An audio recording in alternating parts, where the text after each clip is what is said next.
Mini episode 631 of the FDH Lounge is brought to you by Sportsology, delivering unconventional columns and webcasts about sports, TV, music, movies, and more. Follow them on the web at sportsology.com. The FDH Lounge. You want to schedule your life around it. A long time ago, on a gloomy, wet Cleveland spring night, two men stand alone amidst the late-night drizzle.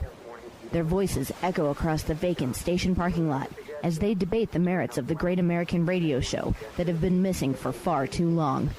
On that night, an idea was born. That idea became the FDH Lounge.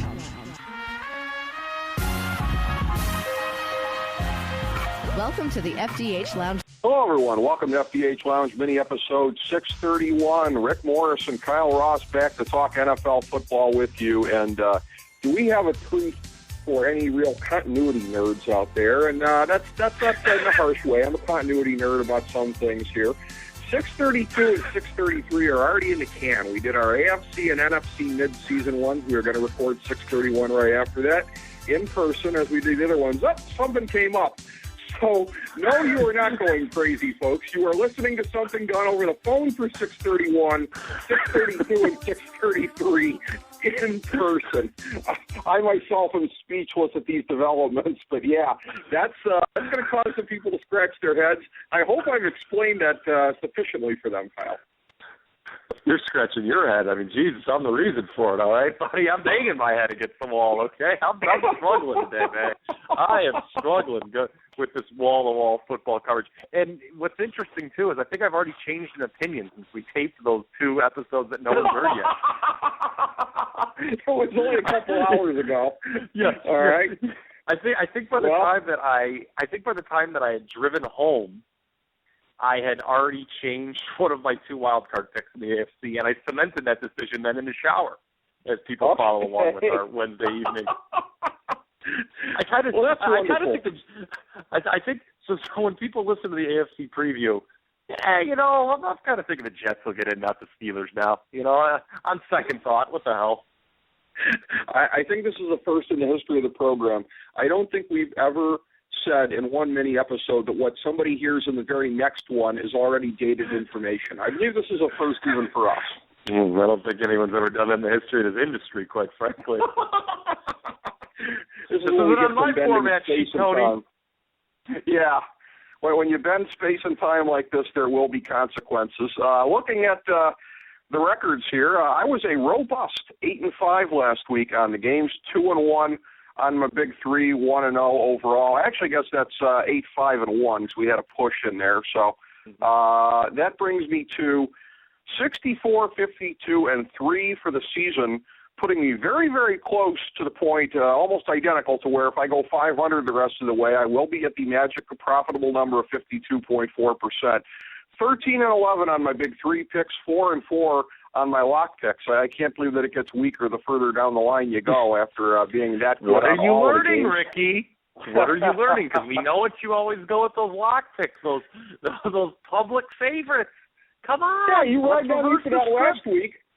Yeah, I went 2-1, buddy, and I hit my lock last week on the plays you ridiculed. So maybe that's not a very good example, but I was pretty good on that. Hey, I'm looking macro here, okay? I'm not a here. Well, I have a feeling. Hold on here a second, Ricky. I have a feeling, just as I peer into the future, that you're going to criticize me at some point for assigning wins and losses on a game-by-game basis, and I need to take the whole picture into example. I don't know.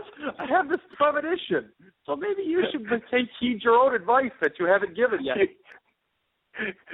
You're quite a seer giving advice like that there about what's going to happen, quote unquote, in the future here as people listen to the subsequent mini episodes. You were 3-1-1 last week, 25-18-1 for the year. Oh, okay. I didn't mean to. Of course, I shouldn't talk over my record there. I proud of that. Hopefully, we can get back. 3-1-1, 25-18-1. Yes. And I'll tell you what, it'd be great for my industry since it's my job to give advice. It'd be great if I had the benefit of knowing things ahead of time, and I could go back and I could go back in time and then give picks on things that I already know that are going to happen. That'd be unbelievable. Well, to paraphrase the greatest viral video of the last 30 days, garbage time with Bill Simmons, F that, cue my music. But I'll tell you what with this week 9, the last few weeks, I've kind of been so-so. Last week was good, the 3-1-1, obviously, but I feel I won a few battles with you too. There, we did. It's funny that the Baltimore-San Diego conversation, which was the most contentious of the bunch, ended up being the push of the week. But I was glad to see the fighting Dan Campbell's go down on Thursday. Should have been a good start. Should have been a win for me, but for the refs there with that phantom pass interference call at the end that single-handedly decided the game. I don't know where Justin you're talking about San Diego Baltimore after the game. What's that? I don't know where Justin Tucker gets off doing the nay-nay after the game when the refs handed it to him. Oh, I don't know if it was the nay-nay. I think it was some Drake thing, but whatever. But anyway, okay. Yeah, I mean, Dan Campbell needed a little bit more than the refs, I think, to get even with New England. But anyway, I digress. I like this week's card a lot, I think. And as we've talked off air, I think this is going to be a great episode because we're probably bound to disagree a lot on this one. We've been agreeing too much in recent weeks. Let's get back to some good old embrace debates here in week 9. So there's going to be a lot of that. On the bye this week, Baltimore, Kansas City, Houston, Detroit, Seattle, and Arizona. Up first, the Thursday Nighter, your week 9 Thursday Nighter, kicking off with at 8:25 Eastern Time, Paul Brown Stadium in the Natty. It's the Battle of Ohio, the 2-6 Browns at the 7-0 Bengals. Nance, Sims, and Wolfson on the call. Hilarious to me that this is NFL Network exclusive. They pushed the Browns off onto that part of the schedule, and rightfully so. CBS wanted no part of this. This is a game where Cincinnati is spotting 11. They led by spotting 10 at the open.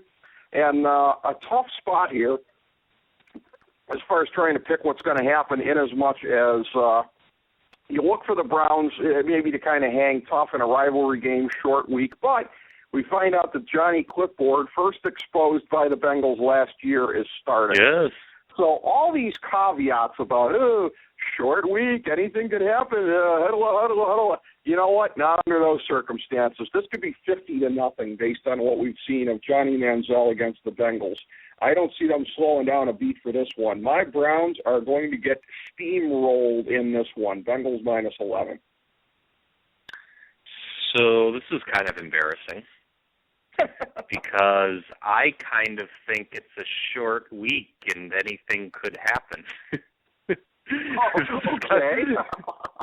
So I'm kind of ashamed to admit that, but no. In all seriousness, I actually like the Browns +11 in this game. Lest we forget, last year on a Thursday, the Browns in Cincinnati with Brian Hoyer, who certainly is not going to be inducted into Canton anytime soon, leading the way in a 24-3 upset. Now, the Bengals are a better team this year. There's no doubt about it. The Browns are most certainly worse. But, it's funny. The Browns did not play well at all last week, even though they had a lead on a good team, Arizona. That was a byproduct of a positive turnover margin.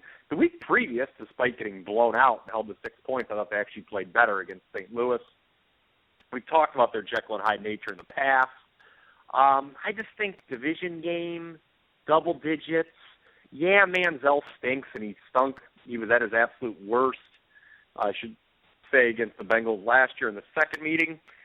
I think it's you introduce a little randomness into the equation. I think the Browns hang tough here in what is probably going to be a low-scoring affair. That's the key for me. I think this is going to be a low-scoring affair. These two teams have combined to go 11-2 over the total, I believe, or 11-3 over the total. So I think we're due for a low-scoring, ugly Thursday night affair here where the Browns cover the spread. That's a recommendation for me. Wow, okay. Well, the other thing, too, as you mentioned, the flip side of this, of the Bengals in this very spot last year getting a fist up the stinker from the Browns, gee, I'm sure they're not going to remember that in any kind of motivational way, Kyle. Well, I just, I think it's also a tough spot since they're coming off a big win against Pittsburgh. Remember, they were held to, 6 points through three quarters last week? Now, I know the Steelers' defense is better than the Browns' defense, but It's just him. Andy Dalton historically has really struggled against Cleveland. He's been held under 100 yards passing 3 times, I think I read. That's not good.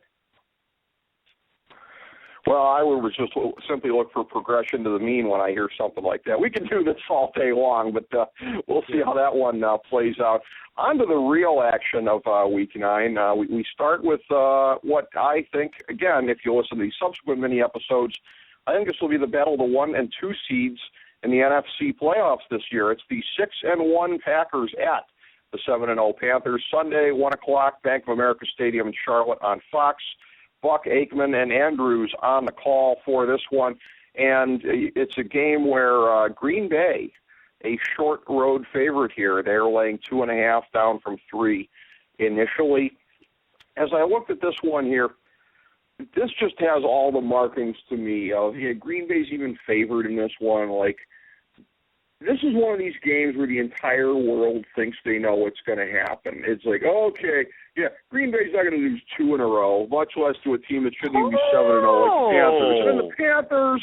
And then the Panthers, they're due to come back to earth. The entire world, based on the fact that the Green Bay is favored here on the road against an undefeated team, it seems way too friggin' easy and obvious to jump on the Packers. So I'm on the Panthers. Give me Carolina getting me 2.5 at home. Rick Morris going anti-public with his analysis there. How about that? Anti-public, yeah, wow. How about that? Interestingly enough, I'm staying away from this game. I would actually kind of almost, dare I say, lean to the Packers in this game. I do kind of buy the bounce back. I think they just ran into a tough matchup last week. It's funny because last week it was kind of what you just said. Everyone, Green Bay and Denver both 6-0, but not created equal. The Packers had certainly looked better in the first 6 weeks, and we saw what happened.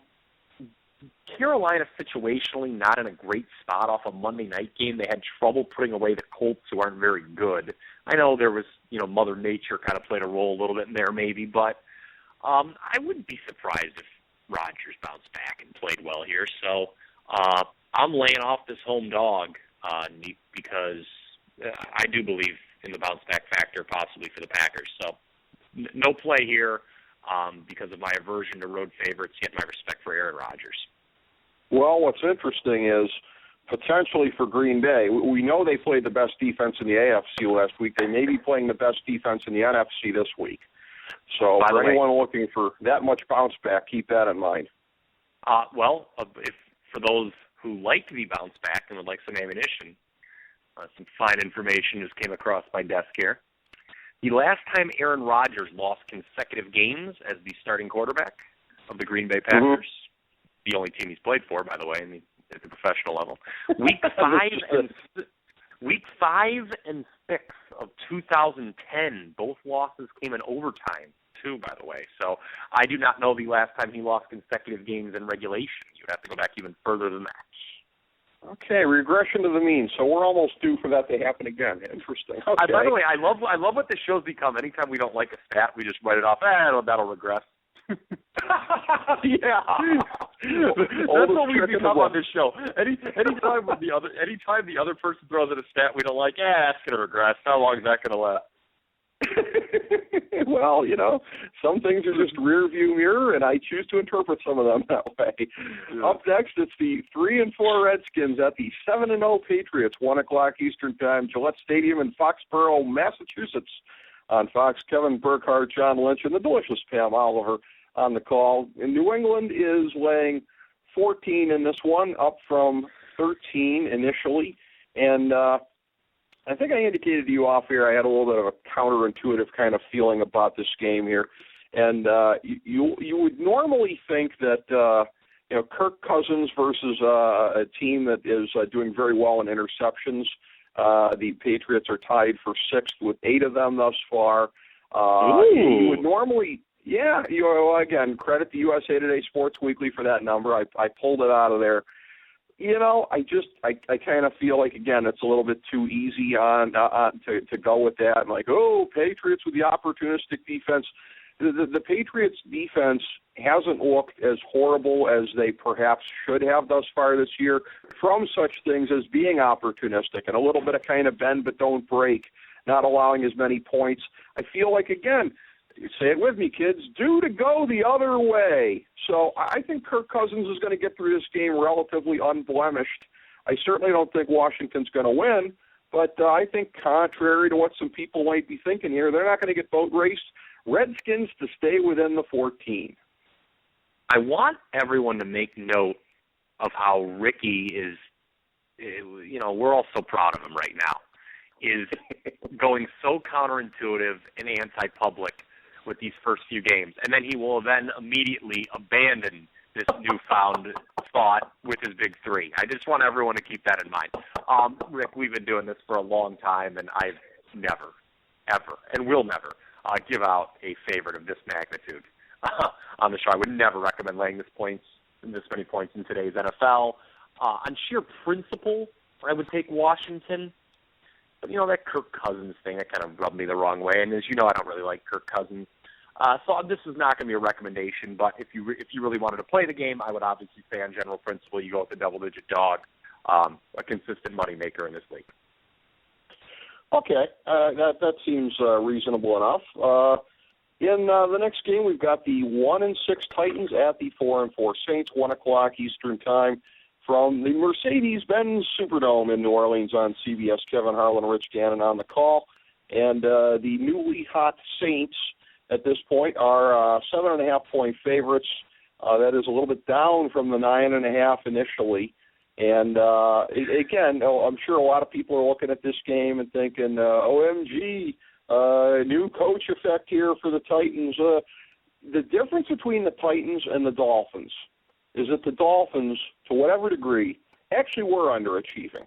As I've said before on the show, and as a spoiler alert, you may hear me say in subsequent mini episodes on the show, the Titans just blow. The Titans are awful. There is very little to be able to rise up with this team. This is just ships passing in the night right now. You look at the role negatively that the Titans have been on, positively that the Saints have been on. Listen, I came into this trying to make a case for Tennessee to cover this more than a touchdown spread based on, again, the new coach effect. I couldn't do it, buddy. I just threw up my hands in the air. I can't do it. I can't make any kind of a case. The Saints are going to stub their toe eventually, but it won't be here. Saints to cover the 7.5. Well, this is embarrassing again, isn't it? I'm going to go with the Titans for all the reasons that you sort of poo-pooed away there.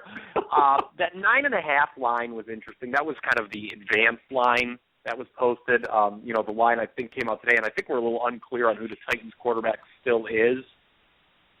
Zach Mettenberger obviously would not be ideal. I've seen all I can take of him, quite frankly, as a guy who got let down. I believe my only loss last week was with the Titans. I really think this team has played a little bit better than you've given them credit for. It was not enough to save your boy Coach Wiz's job. I know that something tells me in the future you will give an impassioned defense of Coach Wiz's job, but people have to keep listening to future episodes to hear that chance. This was fun, by the way. I'm just going the Saints, to me, again, I bring this up a lot of times on the show. I view NFL teams kind of as stocks in some regard, and right now the Saints are kind of a sell-high team to me. They've won a few in a row. Everyone's talking about what Drew Brees did last week, but they did give up 49 points. Now, if Tennessee scores 49 points in this game, I think we'll all be surprised. But I think they'll score enough to stay within the number. Give me Tennessee. Interesting. All right, so we differ on that one, albeit it is not a recommended play for me. Up next, it's the 3-4 Dolphins at the 3-4 Bills. Sunday, 1:00 Eastern Time, Ralph Wilson Stadium in Orchard Park, New York, on CBS. Spiro Ditas, Solomon Wilcott's on the call. And here you have Buffalo weighing just the kind of standard issue, missionary position, 3 points because they're the home team. So what happened between them earlier in the season is not a factor here vis-a-vis the odds makers and how that's being taken into account. Because, again, Buffalo since then has stubbed their toe a few times. The Dolphins since then making the great coaching move here and picking up some steam from it. And the great coaching move. Oh, boy. Absolutely. Dan, if you don't think Dan Campbell's a big improvement over Joe Philbin, then I don't know what to tell you. But I don't know. You better think of something to tell me. Well, in looking at this, though, I did pick out a couple of nuggets here as I was perusing my USA Today Sports Weekly. You start with Buffalo being 5-2 over the Dolphins over the last 4 seasons. So there's a check mark for them.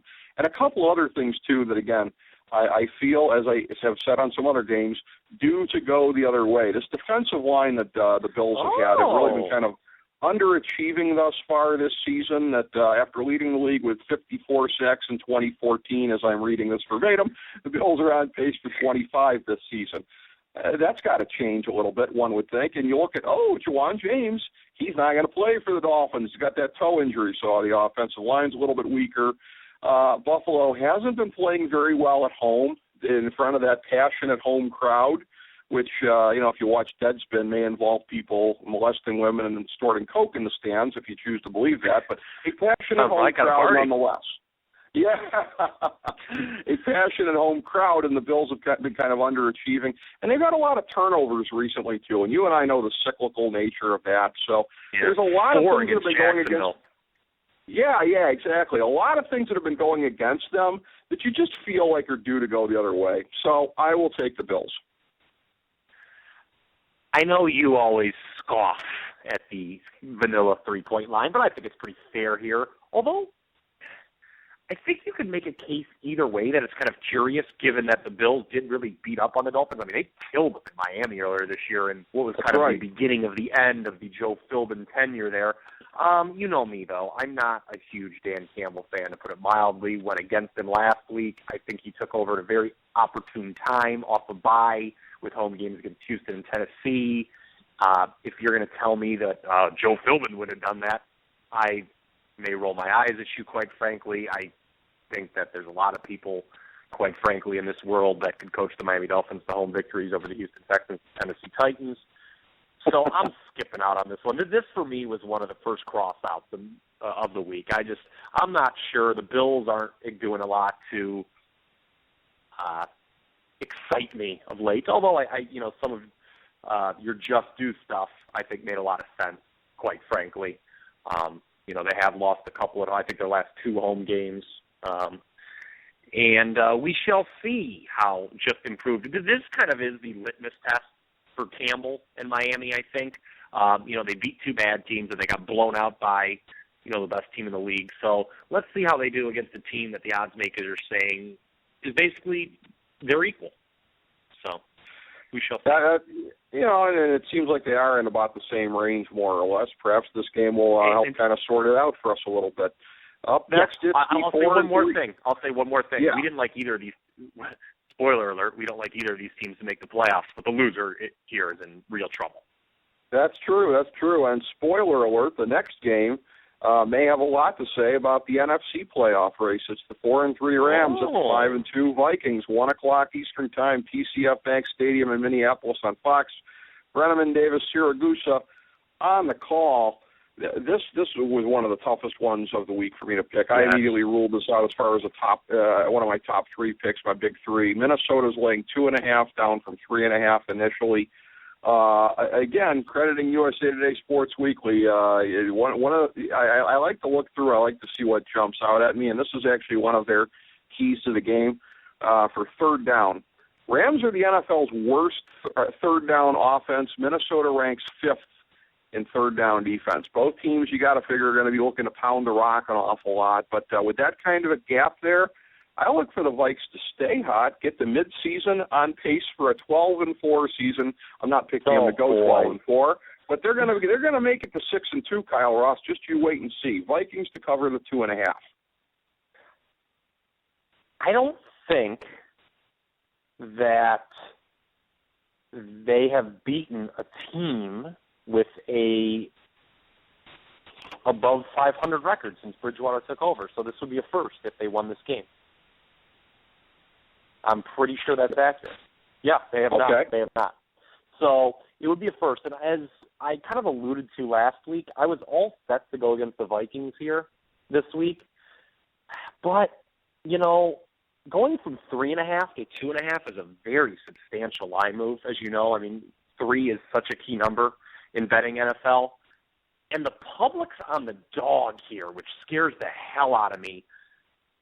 There's going to be a time, and I outlined it, and, you know, let's stop the joking, okay? In the episode when we break down the NFC at the midway point, I kind of break down how the Vikings' upcoming schedule in the second half is not kind, and there will be regression.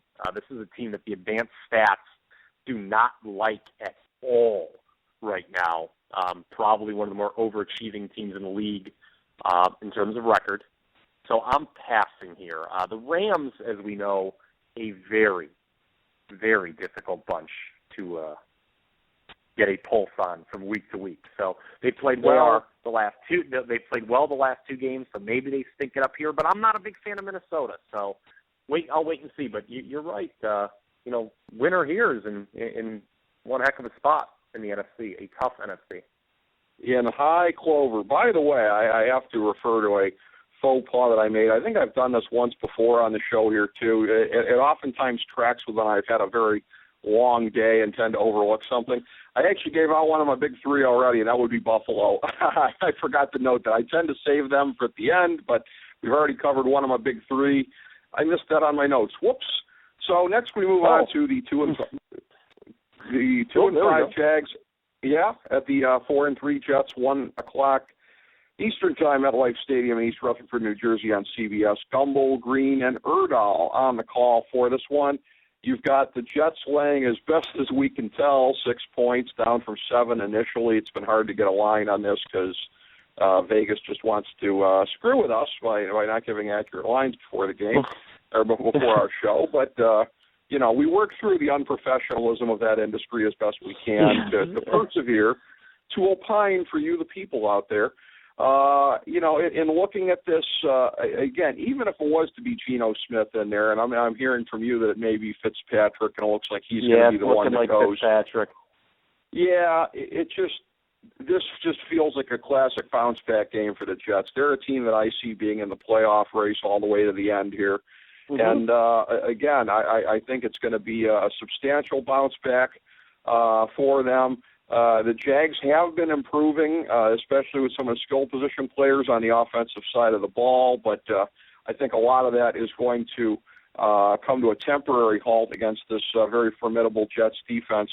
78.1 yards per game given up on the ground. That'll make you one-dimensional in a hurry. Jets, I think, will cover the 6 in fairly breezy fashion. 6, I think, when we start seeing the numbers posted, could be kind of generous. I hear you working, though. I'm not seeing anything anywhere right now on my screen, so this isn't going to get a play from me. I do buy the Jets. I mean, the Jets will win. I mean, they will probably be a popular teaser as well.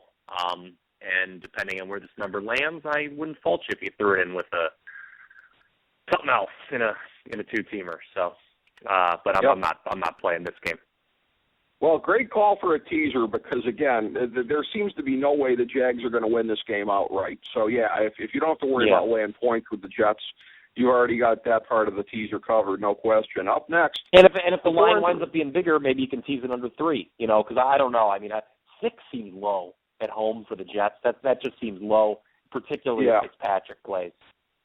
I would agree with that. Up next, it's the 4 and 3 Raiders at the 4 and 4 Steelers. Another one of these games is going to factor big in the playoff picture. 1 o'clock Eastern Time, Heinz Field in Pittsburgh on CBS. Eagle Fouts Washburn on the call.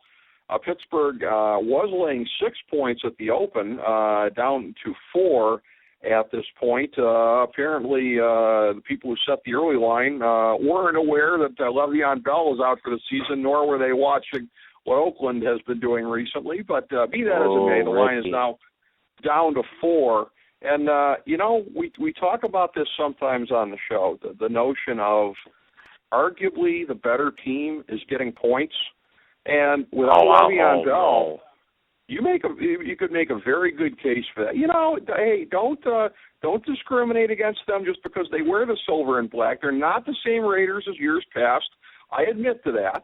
I am a convert to believing that the Raiders are a potential playoff team. And I'm not sure if they're going to win outright, but I like them getting the 4 points here. They're a live dog. I know it's a 1 o'clock game, but they've done okay. They've had mixed success 1 o'clock this year, which is pretty good for them. So give me the live dog here getting the 4. We're going to cite their mixed success of 1-1 this year, disregard the previous 8 or 10 years where they haven't won any games. I'm in. You use your sample size, I'll use mine. Yeah, I'm in disagreement with you here. I'm giving out the Steelers as a recommendation. I think this is a sell high with the Raiders. Okay. It won't be quite as ugly as when the Steelers dispatched the Niners, obviously, but this spot kind of reminds me of that one when you had Pittsburgh off a loss, and then you had them welcoming in a West Coast team kind of off a surprising win. In that case, it was the Niners over Minnesota. Here it's Oakland over the Jets. I'm not ready to start backing the Raiders on the road out east yet. Not against at least what's certainly a comparable team. The advanced line for this was actually as high as 7 before the Bell injury, and then it was reposted at 6. The public's taken it down to 4. Publicly backed dogs scare me. The Raiders they don't win on the road very often. Remember a few weeks ago I went against them when they were actually favored against a kind of a crummy Chicago team that was was really struggling at the time, and I'll go against them here as well. Lay the number. This is my only favorite this week, Pittsburgh Steelers. Wow. Well, the Steelers are also, I think, a real public team. All those Pall Mall smokers and the double wides in Western PA, they're always loading up. They're always loading up on the Steelers. They usually are. But not this week, man. The public's backing the Raiders in this game. And something. Raider fan isn't exactly a beacon of society. Okay. True that. This is Crips v. Bloods here essentially. Up next, it's the 4-4 Giants at the 3-4 Buccaneers, 4:05 Eastern Time, Raymond James Stadium in Tampa Bay.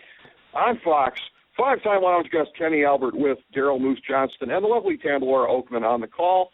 And here you have the Giants as another one of these short road favorites, 2.5 points up from 1 initially.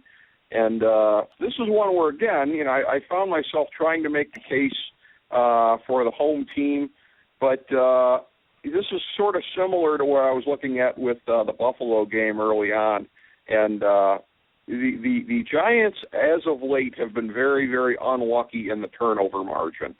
And they tend to run hot and cold on this. It's sort of like, if you're charting biorhythms. So particularly with Eli Manning's hand in any turnovers, that's how he always kind of tends to go. Feels like the Giants are going to be a little bit luckier in the turnover margin, at least stop shooting themselves in the foot. They are the better team, so I should have very few qualms about taking them to cover a field goal here. It's only 2.5, but a field goal gets you a win. I'll take the Giants in this one.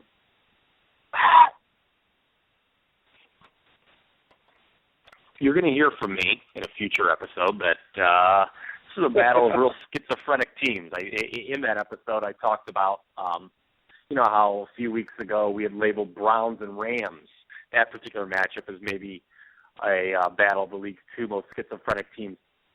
I'll raise, you say Browns, Rams, I'll raise you Giants, Bucks. I can't play this game because, I was high on both of these teams coming into the year. And they're both really difficult to get a beat on when they're going to reward you and when they're going to screw you. The Giants have held a lead in every game this year, including last week. They were up 49-42 before giving that one away in New Orleans. But they've been outgained in every game but one. Tampa Bay is a team who has had big edges in total yards and lost to Washington and Carolina. But then last week they were on the wrong end of the total yardage deficit and really stole one in Atlanta. Tampa Bay's due to kind of turn it around at home. They've got 2 in a row here at Raymond James against the NFC East this game, and then Dallas, who won't have Romo next week. I can't figure this one out. I'm passing on this one. The public's loading up on the Giants. I will say that, though. They're all on the G-men. They're all on the G-men. Doesn't surprise me much. Two other teams in the NFC East. Two others that are very, very hard to figure at the moment, by the way, also as well. This is the Sunday nighter. It's the 3 and 4 Eagles at the 2 and 5 Cowboys, 8:30 Eastern Time, AT&T Stadium, Jerry World in Arlington, Texas on NBC. Michaels Collinsworth Tafoya on the call. Philadelphia is laying 2.5 down from 3 initially, so a short road favorite. This was one of the toughest ones of the week for me to evaluate. So a lot of times it just comes down to where's my gut at, and ultimately, in looking at this, I just don't think. I understand there's not a lot to be said for the Cowboys at the moment, but they sort of feel like they're at their low ebb. And I'm just wary of Philadelphia being a road favorite over too many teams in the league at this point in time here. So more so out of a lack of confidence in the Eagles than any affirmative confidence in the Cowboys. I will take Dallas getting the 2.5 to cover in this one and probably to win, obviously, with that narrow spread. Eagles are off a bye, we should point out here. Yeah. Favorites off of a bye have generally done pretty well this year. I think the only non-cover was Green Bay in the Sunday night game last week. I don't really want to run to the betting window to support the Eagles as a road favorite myself, but I don't want to support the Cowboys either, so I'm going to pass on this one. I think the game could be a little higher scoring than most people think, though. Look out for that. And maybe a play on the over is warranted here. I think the number's still 44. That seems a little low. I know Dallas, it was a real snooze fest with Seattle, where the kicking game pretty much supplied the majority of the points. But I think it might be a little different here. Okay. Well, that would be a little bit of a surprise, especially with the erratic nature of the offenses. Dallas isn't even erratic without Romo in there, and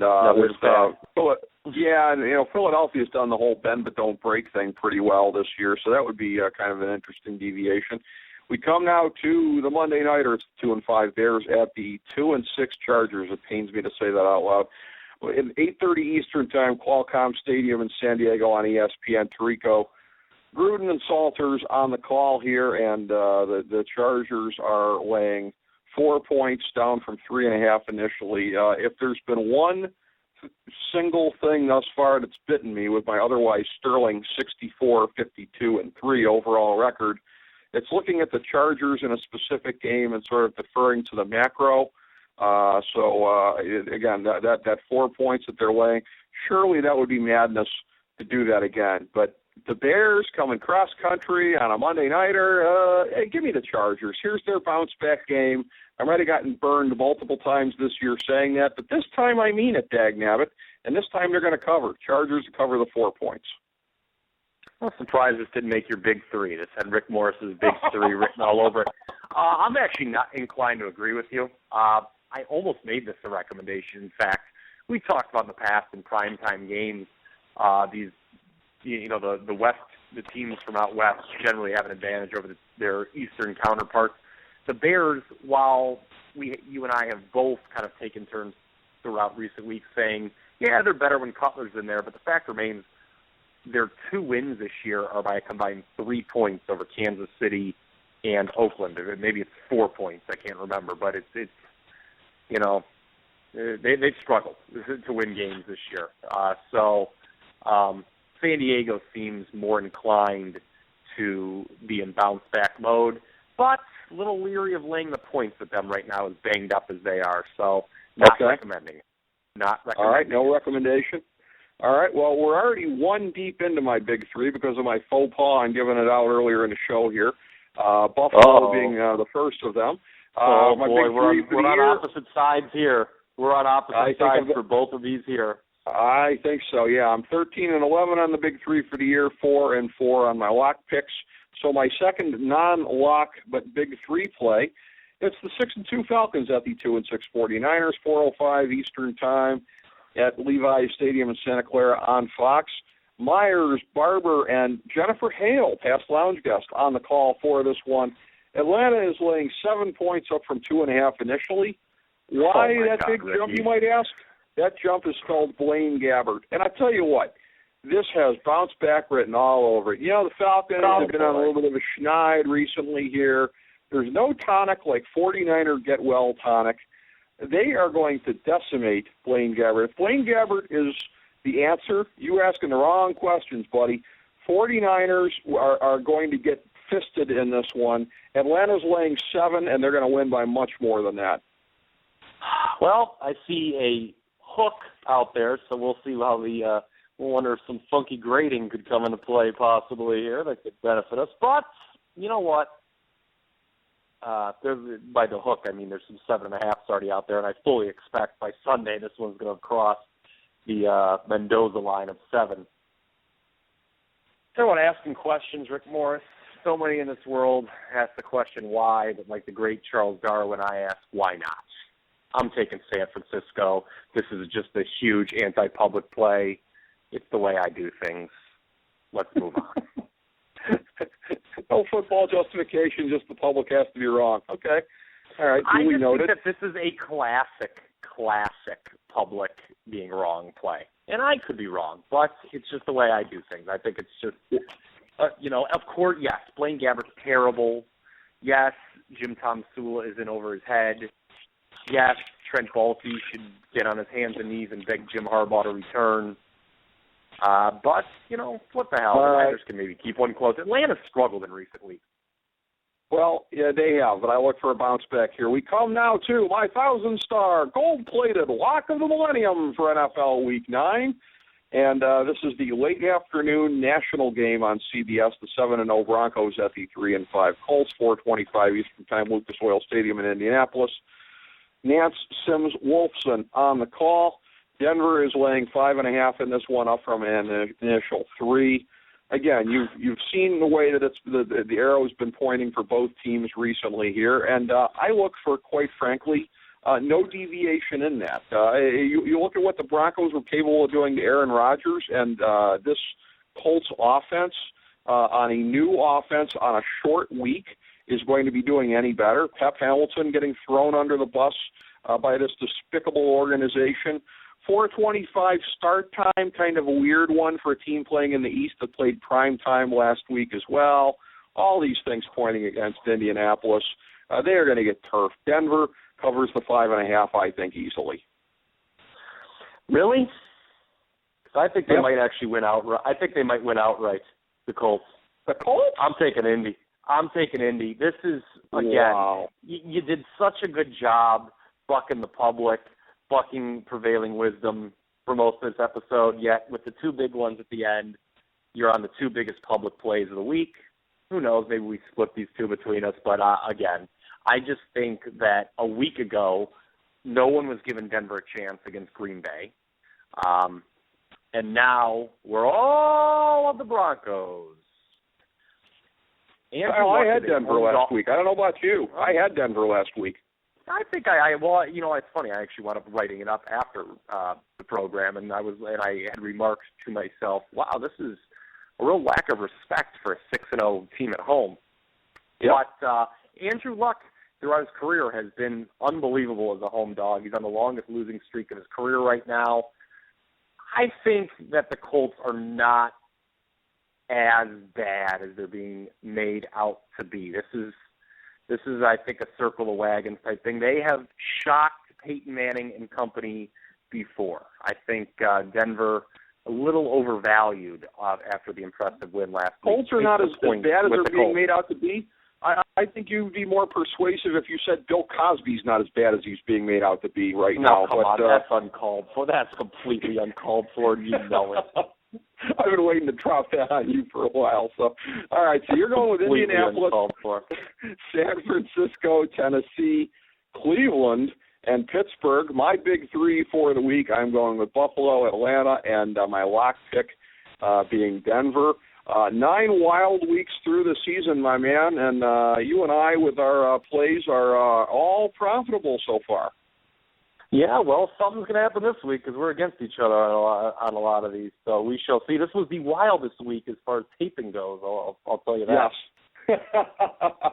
As Gordon Soley would have said back in the day, the irresistible force and the immovable object, we shall see on these plays. who is going to prevail. And, again, you are on some ugly dogs. We'll have to see how that works out. I must confess, it's worked out for you very well over a period of time. We shall see if that endures. But we will gather again next week for NFL Week 10 and enjoy the football in the interim. Thanks very much, buddy. And thank you all, everybody, for tuning in to mini-episode 631 of the FDH Lounge.